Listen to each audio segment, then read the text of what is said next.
यहाँ पर मैं अपने घर के बच्चों को पढ़ा रहा हूँ। तो आज हम लोग पढ़ेंगे क्लास 9th सब्जेक्ट मैथ्स, रचना 11.3। रचना 11.3 क्या है देख लीजिए। एक दी गई किरण के प्रारंभिक बिंदु पर 60 अंश के कोण की रचना करना। मतलब कोई किरण दी हुई है, उसके प्रारंभिक बिंदु पर 60 अंश के कोण की रचना हमें करना है। तो ये मान लीजिए कि एक किरण है आपकी,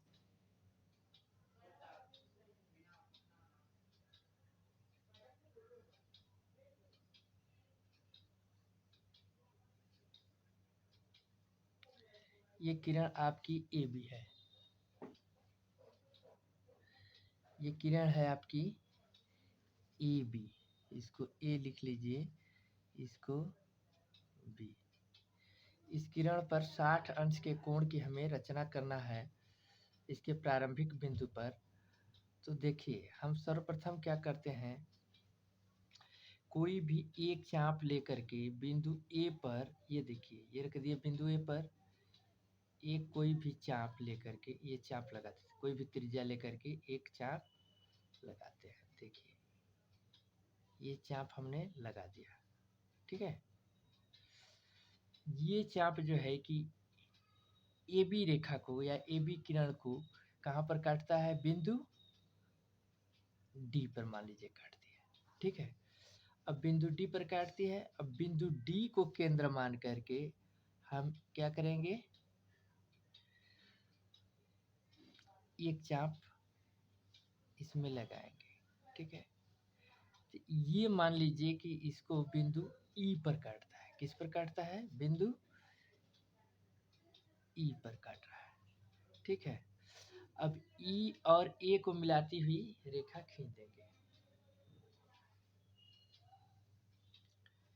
स्केल कहाँ रखा मैंने, ई और ई, देखिए ई और ए को मिलाती हुई रेखा एक हमने AC खींच दिया।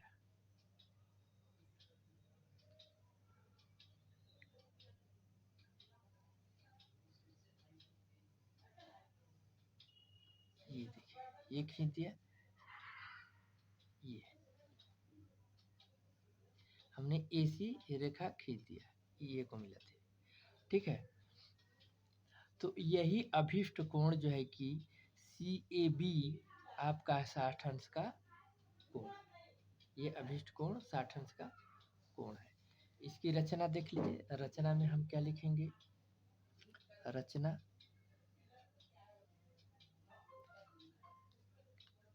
रचना के चरण या रचना लिखिए। ए को केंद्र मानकर कोई त्रिज्या लेकर एक चाप खींचा। पहला हो जाएगा,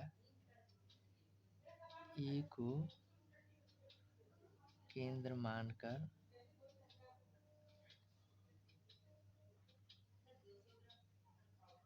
कोई चाप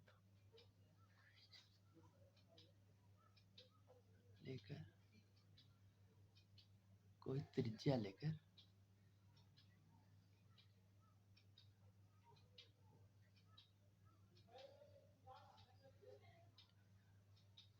एक चाप खींचा।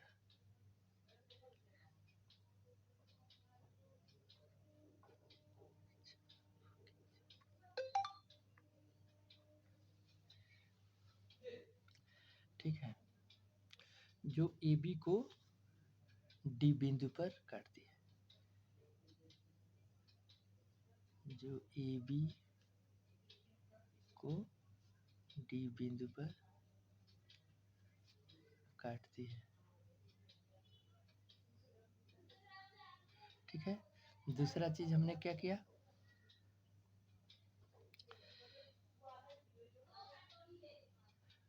दूसरा चीज बिंदु D को केंद्र मानकर उसी त्रिज्या से चाप लगाया।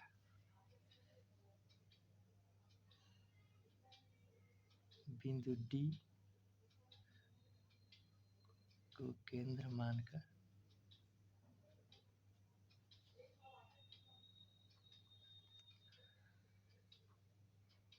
उसी त्रिज्या से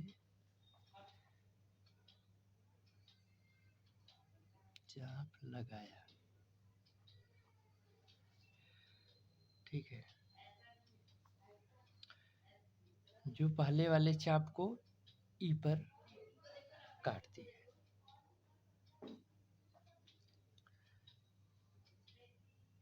जो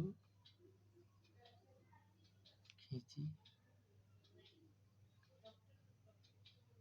चाप को ई पर काटता है।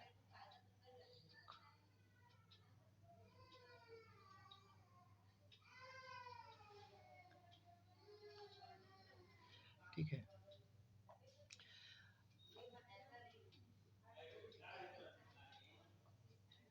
अब देखिए, ई ए को मिलाया।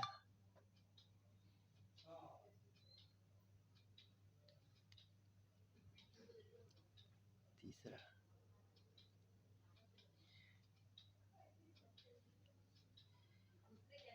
ई ए को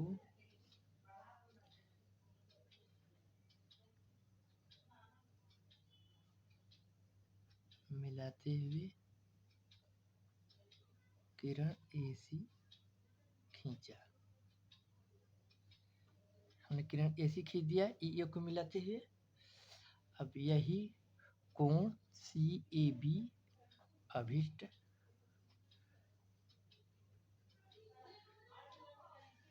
कोण सी ए बी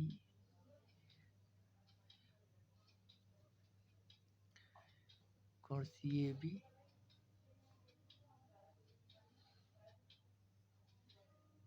कोण सी ए बी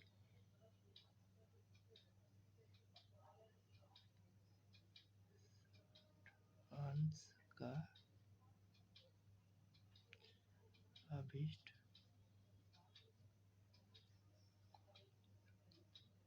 अभिष्ट कोण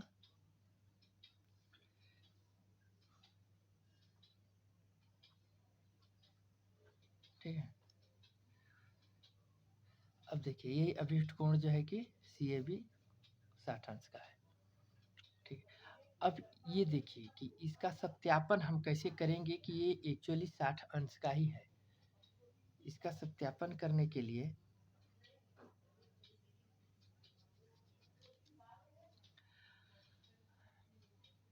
अब देखिए, ए डी इसको मिला देते हैं।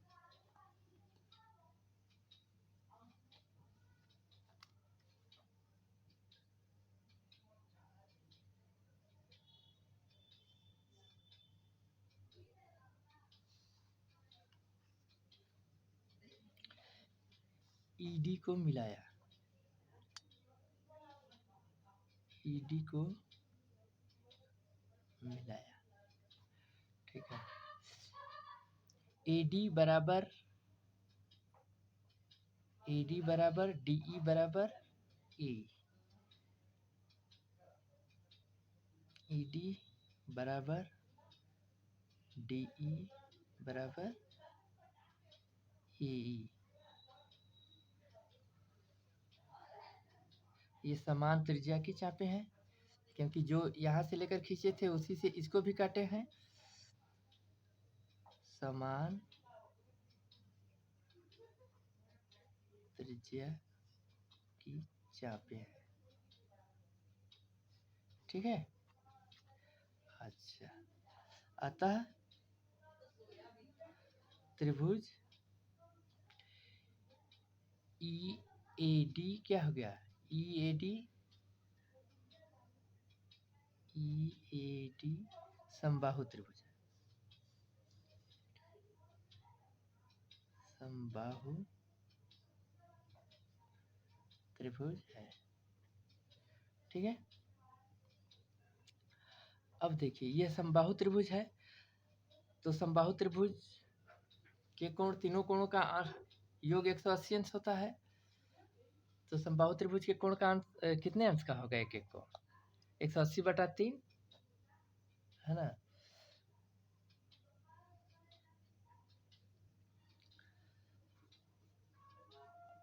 अतः कोण, यहाँ डायरेक्ट लिख देते हैं, अतः कोण ई ए डी ई ए या इसलिए लिख लिया कोण ई ए डी या कोण सी ए बी इक्वल टू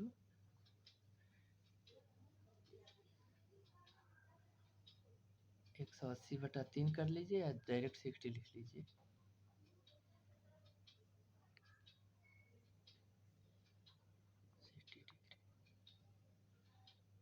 ठीक है, इसलिए ये कोण कितना हो गया 60 डिग्री का हुआ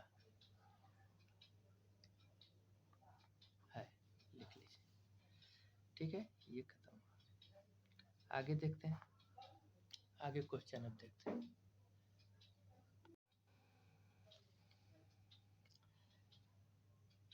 अतः त्रिभुज ई ए डी समबाहु त्रिभुज है, अतः कोण ई ए डी या कोण सी ए बी इक्वल टू 180/3, क्योंकि त्रिभुज के तीनों अंतःकोणों का योग कितना होता है 180 अंश होता है, तो 180 अंश/3 इक्वल टू 60 डिग्री है। आगे क्वेश्चन देखते हैं।